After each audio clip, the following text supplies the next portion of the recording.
સુરતમાં આમ આદમી પાર્ટી દ્વારા કલેક્ટરને આવેદનપત્ર આપી શિક્ષક દિવસ નિમિત્તે સરકારી તેમજ પ્રાઇવેટ શાળાઓના શિક્ષકોની સમસ્યાઓનું સમાધાન કરી સાચા અર્થમાં શિક્ષકોનું સન્માન કરવામાં આવે તેવી માંગણી કરાઈ હતી।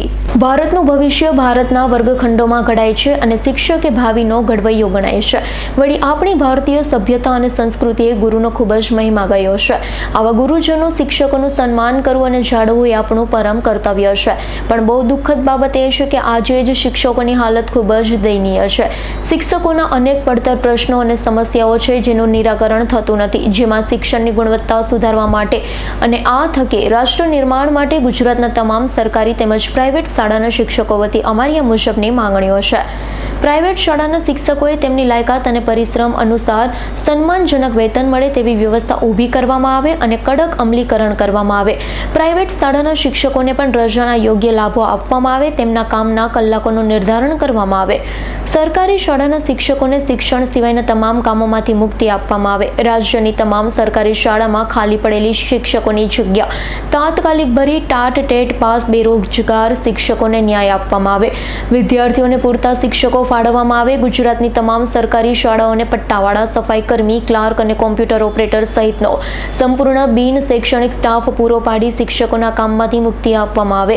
ગુજરાતની તમામ સરકારી શાળાના ચિત્ર, સંગીત, વ્યાયામ, કોમ્પ્યુટર શિક્ષકોની ભરતી કરી આ ક્ષેત્રના શિક્ષકોને ન્યાય આપવામાં આવે।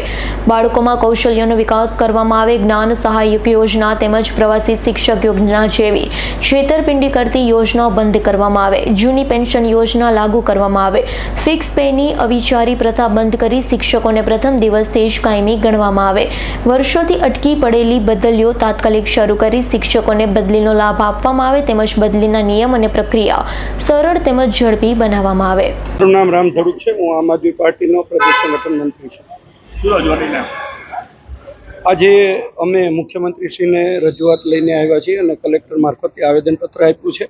આજે ખૂબ સારો દિવસ છે, શિક્ષક દિન છે અને આજે શિક્ષક દિવસે અમે તમામ શિક્ષકોને ખૂબ ખૂબ શુભેચ્છાઓ પાઠવીએ છીએ અને આજના દિવસે અમે એના સન્માનના સ્વરૂપે જે પ્રાઇવેટ અને સરકારી સ્કૂલના શિક્ષકોની જે પડતર માંગણીઓ છે કે એમણે અગાઉ આંદોલનો કર્યા હતા, એ પડતર માંગણીઓને રજૂઆત કરવા માટે અમે આજે આવ્યા છીએ। સરકારી સ્કૂલનો જે શૈક્ષણિક સ્ટાફ છે એમને શિક્ષણ કાર્ય સિવાય ઘણી બધી કામગીરીઓ સોંપવામાં આવે છે। એમના વતીથી અમારી રજૂઆત એ છે કે જે બિન શૈક્ષણિક સ્ટાફ જેવી રીતે કે ક્લાર્ક હોય, સફાઈ કર્મી હોય, કમ્પ્યુટર ઓપરેટર હોય, આવી બધી કામગીરીમાં એમને વ્યસ્ત રખાય તો એમની બિન શૈક્ષણિક સ્ટાફની નિયુક્તિ કરી અને એમને શિક્ષણ કાર્યમાં શિક્ષકોને કામ સોંપવામાં આવે। સાથે સાથે એમની પ્રવાસી શિક્ષક તરીકે અને વિદ્યા સહાયક તરીકે, જ્ઞાન સહાયક તરીકે ભરતી કરવામાં આવે, એ બંધ કરી અને કાયમી શિક્ષક તરીકેની એમની ભરતી કરવામાં આવે। એ સિવાય ટેટ પાસ ઉમેદવારો છે એમને ન્યાય મળે એ બાબતની પણ રજૂઆત છે અને ખાનગી સ્કૂલોની અંદર જે શિક્ષકો છે ખૂબ મહેનત કરે છે અને એમના કામના કલાકોનું નિર્ધારણ કરી અને એમને યોગ્ય રજાઓના લાભ મળે અને યોગ્ય વેતન મળે એ બાબતની પણ અમારી રજૂઆત મુખ્યમંત્રીશ્રીને છે। આ બધી તમામ રજૂઆતોને લઈ અને આમ આદમી પાર્ટીના વિપક્ષ નેતા, શહેર પ્રમુખ, કોર્પોરેટર તેમજ સમગ્ર અમારી સંગઠનની ટીમ સાથે અમે કલેક્ટરશ્રીને આવેદનપત્ર આપવા માટે આવ્યા છીએ। પાયલ સાકરિયા, આજે શહેર પ્રમુખ અને સંગઠન મંત્રી રામભાઈની આગેવાનીની અંદર આજે કલેક્ટર કચેરીએ આવ્યા છે મુખ્યમંત્રીશ્રીને આવેદનપત્ર આપવા માટે। આજે આ શિક્ષક દિવસ છે। સૌ પ્રથમ તો અમે તમામ શિક્ષકોને ખૂબ ખૂબ શુભકામનાઓ આપીએ છીએ। સાથે સાથે શિક્ષકોના ઘણા બધા પડતર પ્રશ્નો છે જેની માંગ લઈને આજે અમે આવેદનપત્ર આપીએ છીએ। આજે આપણને ખબર છે કે ભવિષ્યના ઘડતરનો પાયો એટલે કે પાયો ઘડનાર વ્યક્તિ ગુરુ એટલે કે આપણા શિક્ષકો। આજે એ જ શિક્ષકોને જો એમનું જે સન્માન વેતન મળવું જોઈએ, એમને જેટલા પ્રશ્નો છે એનું નિરાકરણ થવું જોઈએ, પરંતુ આજની જે પરિસ્થિતિ છે ખૂબ દયનીય અને ખૂબ જ દુઃખદ છે।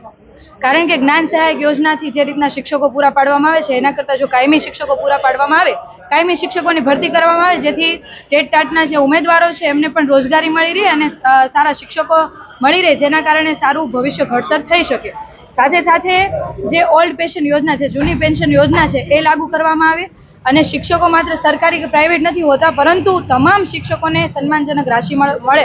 જેમ કે પ્રાઇવેટ શિક્ષકો છે, પ્રાઇવેટ સ્કૂલોની અંદર નોકરી કરે છે, એ તમામ શિક્ષકો પરિશ્રમ વધારે કરે છે, એમની લાયકાત વધારે છે, પરંતુ એમને યોગ્ય વેતન મળતું નથી, રજાઓનો લાભ મળતો નથી। તો આ તમામ પ્રકારના લાભો આ શિક્ષકોને આપવામાં આવે એવી ઘણી બધી માંગ સાથે અમે આજે કલેક્ટરશ્રીને આવેદનપત્ર આપ્યું છે। Bureau report S9 news, Surat. અમારી તમામ માહિતીથી અપડેટ રહેવા માટે જોડાયેલા રહો S9 ન્યૂઝ સાથે।